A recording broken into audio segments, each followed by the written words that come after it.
어느 교회 유치부에 다니는 어린이가 어느 날 교회 갔다가 오더니 집에 앉아서 무엇인가를 열심히 외우는 거예요. 그래서 아버지가 하도 예뻐서 얘가 뭘 외우나 싶어서 물어봤습니다. 너는 뭘 외우니? 아빠, 선생님이 십계명을 외우라고 그랬어. 한번 해봐라. 그랬더니 그 아이가 5계명을 외우는데 내 부모를 공경하라, 그걸 외우는데 공경하라고 안 외우고 네 부모를 공격하라 그렇게 외우는 거예요. 그래서 하도 아빠가 기가 차서 이놈아,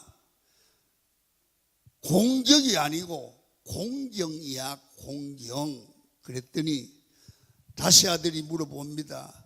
아빠, 공격하라와 공경하라는 어떻게 달라요? 그렇게 아들이 아빠에게 또 물었습니다. 그랬더니 아빠가 잘 설명을 해줍니다.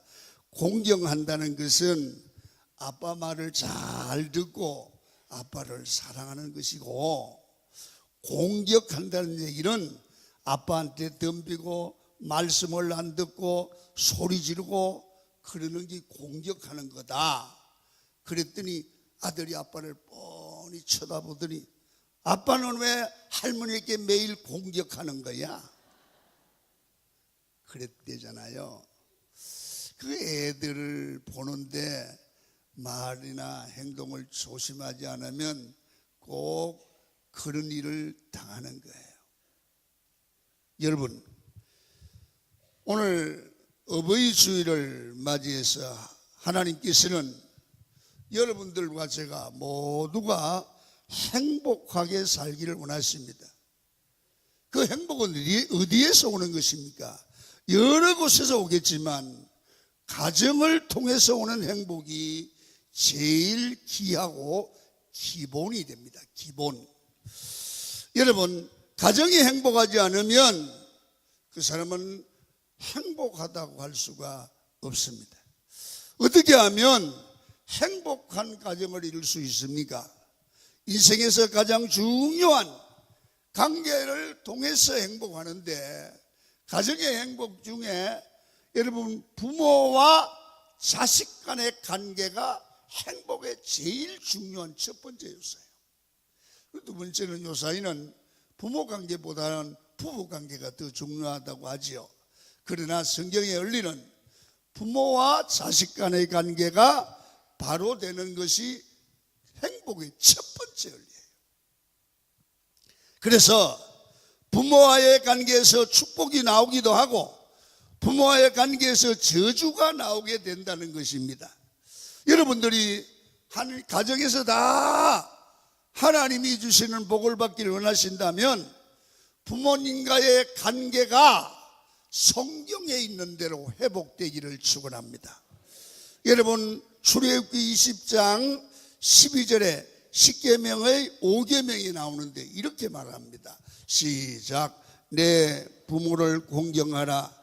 그리하면 내 하나님 여호와가 내게 준 땅에서 내 생명이 길리라. 여러분, 하나님의 주시는 복을 오래 누리고 사는 비결은 부모님을 공경하는 거라는 겁니다. 여러분, 우리 주변에도 보면 효도의 개념이 없어지지만요, 그래도 복을 받고 잘 사는 집을 가보면 효도하는 가정이에요. 아멘 좀 하세요. 왜 아멘 안 합니까? 부모와의 관계가 깨어지면 하나님과의 축복의 관계도 깨지는 것입니다. 그래서 오늘 본문 에베소 6장 1절은 이렇게 말합니다. 시작. 자녀들아, 주 안에서 너희 부모에게 순종하라. 이것이 옳으니라. 내 아버지와 어머니를 공경하라.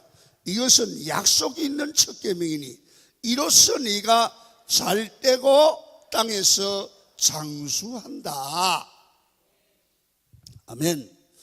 약속이 있다는 것은 조건이 있다는 거예요. 약속이 있다는 것은 조건이 있는 거예요. 내 아버지와 어머니를 공경하면, 여러분, 효도하는 게 조건입니다. 그러면 네가 땅에서 잘 되고 장수하는 복을 받아 누리리라. 저렇게 가르칩니다. 여기서 그냥 공경하는 것이 아니라 주 안에서 공경하라는 거예요. 주 안에서. 여러분, 주 안에서라는 말은 예수님의 십자가의 은혜 안에서 공경하라는 거예요. 잘 들으셔야 됩니다. 내가 부모를 공경하는 것도 내 힘으로 잘 안 돼요. 여러분, 사람들을 많이 만나보면 막 공경하고 싶어도 막 공경이 안 간다고. 공경은 고소하고 내가 그냥 부모에게 대들고 싶다고. 이런 분들이 참 많습니다. 여러분, 그래서 성경적인 효도는 내 힘이 아니라 하나님이 주시는 힘을 받으면 할 수 있다는 것인 줄로 믿습니다. 주 안에서. 여러분, 그래서 마태복음 19장 26절에 이렇게 말씀합니다. 시작. 예수께서 그들을 보시며 이르시되 사람으로는 할 수 없으나 하나님으로서는 다 하실 수 있느니라. 그러니까 하나님의 능력으로 부모를 섬길 수 있다는 거예요. 하나님이 능력을 주신다는 거죠. 하나님이 힘을 주신다는 겁니다. 여러분 잘 들으세요. 공격적인 사람이 있죠. 성격이 모가난 사람, 난폭한 성격을 가진 사람들의 공통적인 특징이 있어요. 그 사람들은 뿌리를 찾아보면 다 부모와의 관계가 안 좋아요. 가정에서 뭔가가 상처가 있는 사람이에요. 여러분, 바깥에서 큰 소리 치고 야단치는 사람은요, 집안에서 아내에게나 누구에게 뭔가가 상처가 있는 사람이에요. 그래서 집안에서 못하니까 바깥에 나와서 그러는 거예요. 부부관계가 안 좋은 사람들이, 상처가 있는 사람들이 바깥에 나가서 큰 소리 치는 거예요. 여러분, 요사이 상담을 해보고 많이 해보면 부모로부터 어릴 때 상처를 받은 분들이 많다는 거예요. 여러분, 부모로부터 받은 그 상처의 쓴뿌리 때문에 자라서도, 어른이 돼서라도 여러분 사회생활이나 가정생활, 결혼생활이 장애를 받는 분들이 대단히 많이 있습니다. 여러분, 특별히 6살 이전에 부모로부터 받은 상처가 평생에 영향을 준다는 거예요. 어릴 적부터 부모로부터 구타를 당하고 때로는 언어 폭력을 당하고 나가서 죽어버려라. 별 욕을 다 듣고 산단 말이에요. 무시를 당하기도 하고 차별을 당하고 부모님의 안 좋은 모습들이 상처가 되어서 많은 분들이 어른이 되어서도 괴로워하고 울고 슬퍼하고 가정생활이 잘 안 되는 분들이 많이 있습니다. 그런 쓴뿌리와 마음 속에 원망이 있고 상처가 있다는 얘기죠. 그래서 이 부모로부터 상처를 받은 이 사람들은 부모를 생각하기만 해도 효도는 고소하고 분노가 터져나오는 거예요. 죽이고 싶다는 거예요. 여러분, 어떤 면에서 무조건 효도하라고 그래서는 안 된다는 그런 생각이 들어가는 것입니다. 이 상처가 쓴뿌리로 연결되어서 또 다른 상처를 낳기도 합니다. 여러분, 아버지가 술꾼이어서 집에만 들어오면 아이들을 막 때리고 자기 어머니를 때리고 가정을 어렵게 만드는 것을 늘 보고 자란 그런 아들은 자신도 아버지를 보고 나쁜 것인데도 그걸 배워서 술꾼이 되는 분들이 많아요. 그렇지 않을 것 같은데 그 못된 건 꼭 닮거든요. 또요, 아버지가 술꾼이어서 엄마를 때리고 엄마에게 복행하는 모습을 늘 봤던 딸이 늘 아버지에게 분노심이 있습니다. 나는 절대로 저런 사람하고 결혼하지 않을 거라고 다짐을 하고 또 다짐을 합니다. 그래서 그 아버지가 술꾼이고 폭행을 하던 아버지를 둔 딸은 남자는 다 나쁜 놈이라고 믿을 게 못 된다고 생각을 하게 되는 겁니다. 부모로부터 받은 상처 때문에 좋은 남자에 대한 꿈이 없어졌습니다. 그래서 평생 결혼하지 못하고 혼자 살아가는 그런 분들도 있습니다. 여러분, 그래서 우리는 가정의 문화가 대단히 중요하다는 거지요. 또 부모의 편애로 인한 상처가 있습니다. 여러분, 한 사람이 정상적인 인격으로 자라기 위해서는 아버지와 어머니의 사랑을 잘 받고 자라야 건강한 사고를 가진 사람이 만들어집니다. 되게 어려서 부모로 어머니로부터 사랑을 받지 못한 사람들은 어려서부터 빨리 결혼을 한다고 합니다. 사랑을 해서 결혼하는 게 아니라 사랑에 굶주려서 빨리 결혼을 하고 또 무리한 사랑을 남편에게 요구하다 보니까 여러분, 그것으로 인해서 깨지는 그러한 가정이 대단히 지금은 많다고 합니다.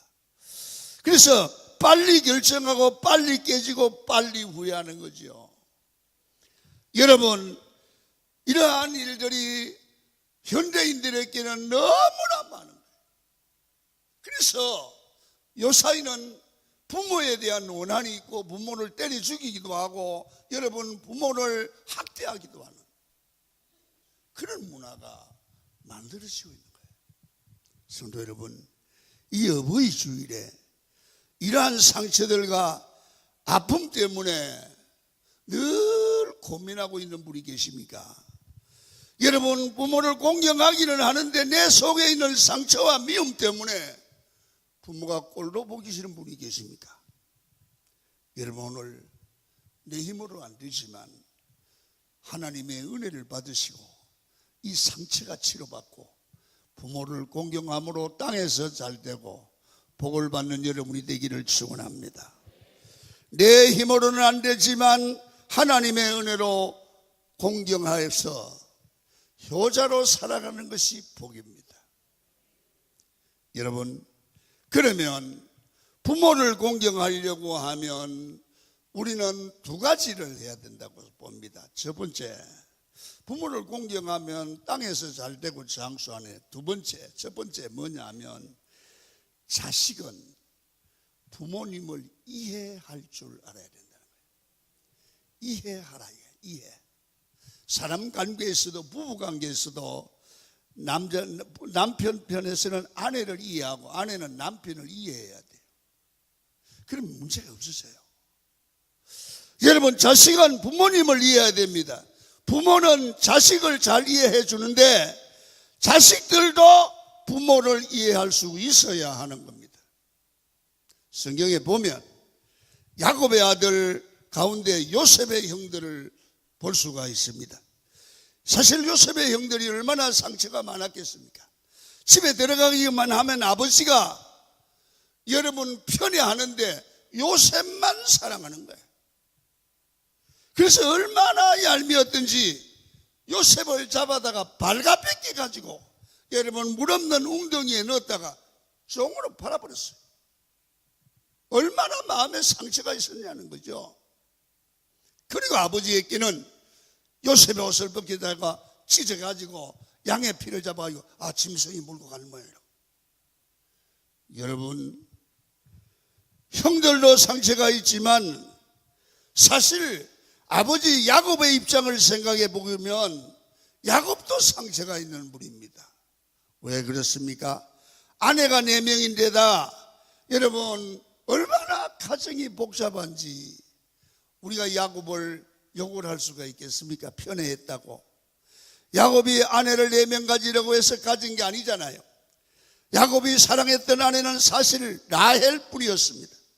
그런데 장인 라반이 못생긴 레아까지 보내려고 해서 가만히 야곱에게 들여보냈는데 자고 나니까 박쳤어요, 섹시가. 그래서 또 7년을 있다가 사랑하는 라헬을 데려온 거 아닙니까? 여러분, 이런 역사를 보면 레아와 살고 싶어서 산 게 아니라 야곱도 그런 가정을 7년 동안 머슴살이를 더하면서 받은 상처가 얼마냐 이거예요. 많다 그 말이에요. 그러니까 편애한다 그 말이에요. 그러니까 그것이 자식에까지 연결된다 그 말이에요. 생각해 보면 많이 힘들었을 거예요. 사랑하는 여자는 라헬인데 레아가 끼어들어서 힘들지 않았겠습니까? 그리고 사랑하는 아내 라헬에게는 아기가 안 생기는 거야. 그런데 사랑하지 않는 여자 레아에게서는 건들면 아기가 나오는 거야. 그래가지고 주르륵 여러분 6을 낳았어요. 여러분 4을 낳았어요. 12지파 중에 6명을 레아가 낳았습니다.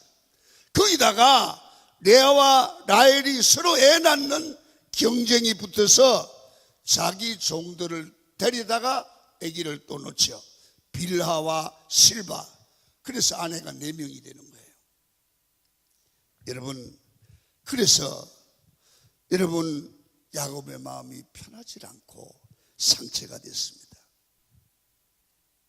그러니까 야곱의 상처는 편애로 이어지고 편애로 인해서 요셉이 애굽으로 팔려가는 그런 잘못된 문화가 가정에 개성됐어요.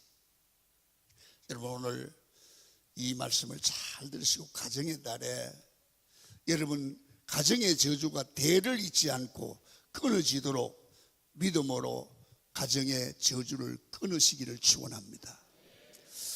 여러분 한 시각장애인 맹인 여자분이 어머니에 대해서 굉장히 원망을 하게 되었습니다.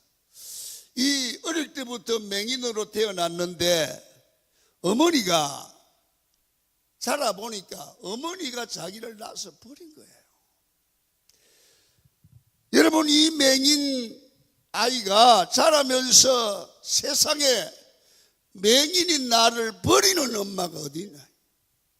그래서 마음속에 분노심이 꽉 찼습니다.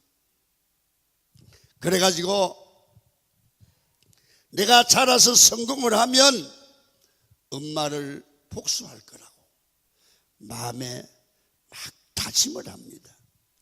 시간이 많이 지나고 난 후에 어머니를 만났는데 어머니를 만나자마자 막 보이지 않으니까 욕을 해댔습니다. 근데 어머니가 아무 말을 안 하시는 거예요. 알고 보니까 주변 사람들이 말을 해주는데 이 아가씨 보고 아가씨 엄마도 시각장애인이야. 여러분 깜짝 놀랐습니다. 이제까지 분노심이 발한 이유는 내가 시각장애인이어서 나를 갖다 버린 것이 아니라 멀쩡한 엄마가 나를 버린 줄 알았습니다. 그런데 엄마가 시각장애인이었기 때문에 나를 버렸다는 사실을 알아가는 거야. 그래서 물어봤습니다. 엄마, 나를 왜 버렸습니까? 그때 엄마가 울면서 앞을 보지 못하는 내가 앞을 보지 못하는 딸을 도저히 키울 수 없었다. 그래서 사랑하지만 내가 포기하고 앞을 볼 수 있는 사람에게 맡겨서 너를 시각장애인이지만 잘 양육하기를 원하는 게 엄마의 마음이었다. 그래서 너를 포기한 거야. 내가 건강을 했다면 왜 너를 버렸겠느냐? 내 손으로 키우지. 그때 그 딸이 통곡을 했다는 거 아닙니까? 이제 엄마의 사랑이 이해가 된다는 거죠. 이런 어머니 아픈 마음과 깊은 사랑을 이해했으면 왜 평생을 엄마를 원망했겠어요? 저도 했죠. 그래서 우리는 세상을 살아가면서 부부간에도 부모와 자식 간에도 여러분 함부로 정죄하거나 원망해서는 안 될 줄로 믿습니다. 남을 욕하고 판단하기 전에 우리는 먼저 그들의 입장을 이해할 줄 알아야 됩니다. 우리 어머니가 아버지가 왜 나에게 그랬을까?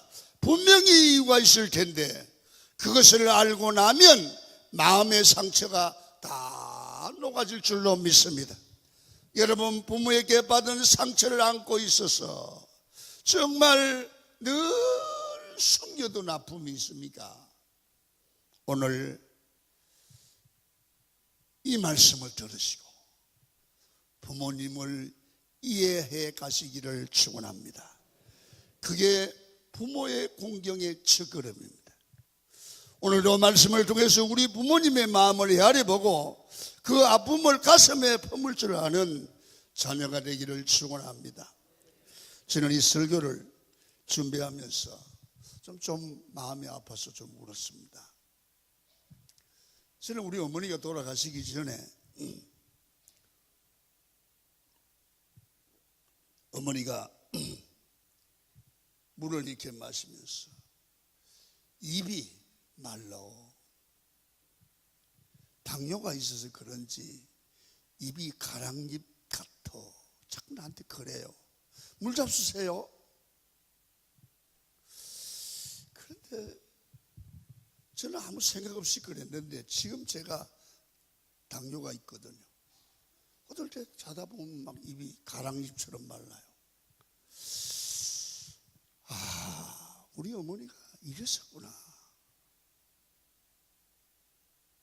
그때 내가 뭔가를 좀 조치를 해드렸어야 되는데 하는 생각을 하고 너무너무 후회스러운 거예요. 진짜 바보예요. 왜 그걸 깊이 생각하지 못했을까? 그런 생각이 나요. 쓸데없는 변명가사에서 말하기도 부끄러운 일입니다. 여러분 오늘 이 설교를 듣는 여러분들은 부모님을 이해하려고 해보십시오. 부부간에도 이해하려고 생각해 보세요. 상대편이 이해하면 모든 문제가 풀려갈 줄로 믿습니다.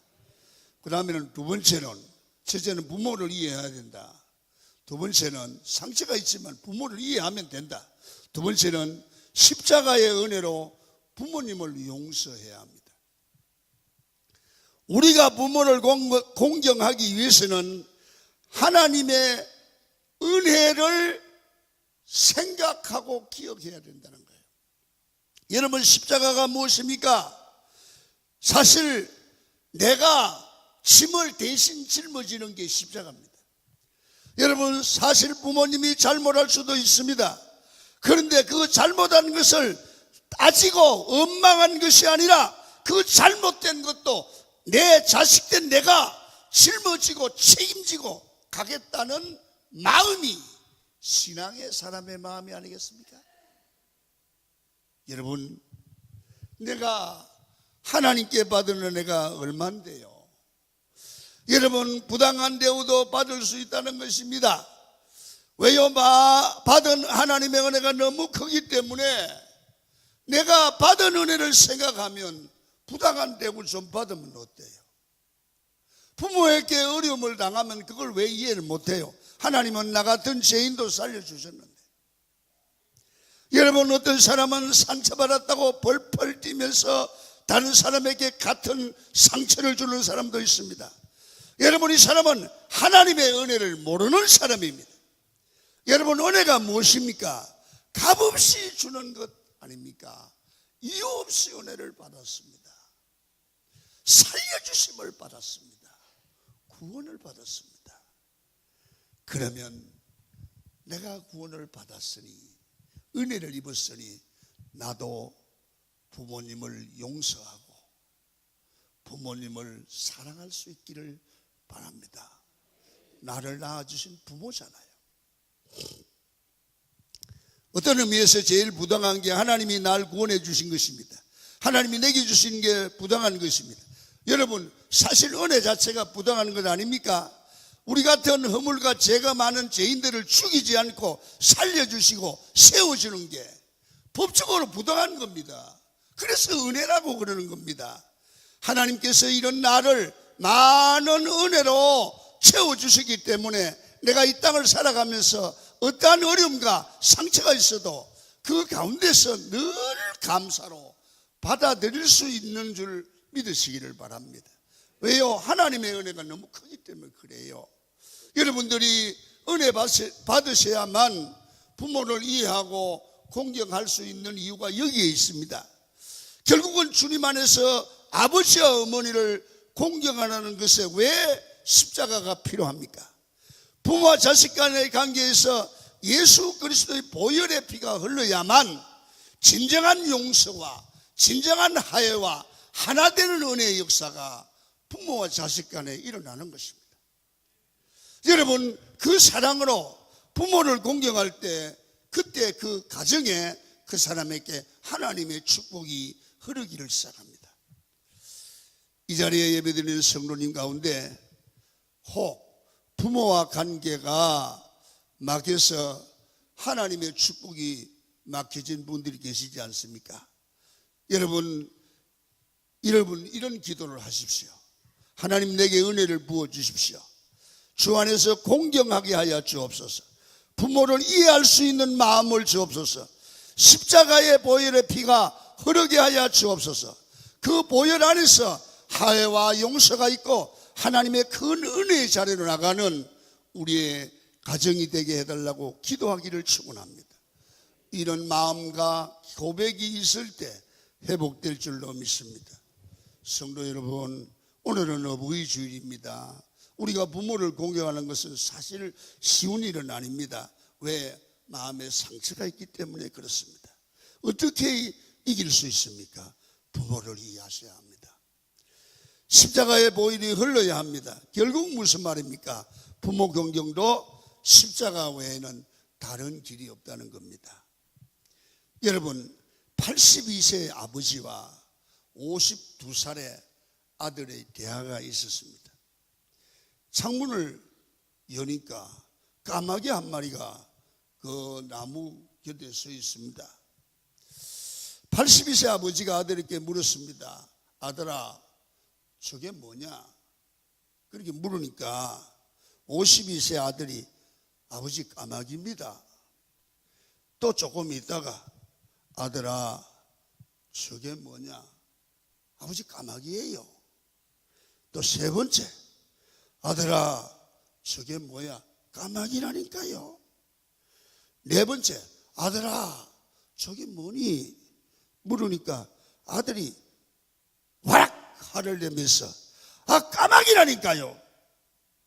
또 조금 물어, 아들아, 저게 뭐야? 5번 물으니까 아들이 화를 내면서 아버지 기 먹었나 뭐야.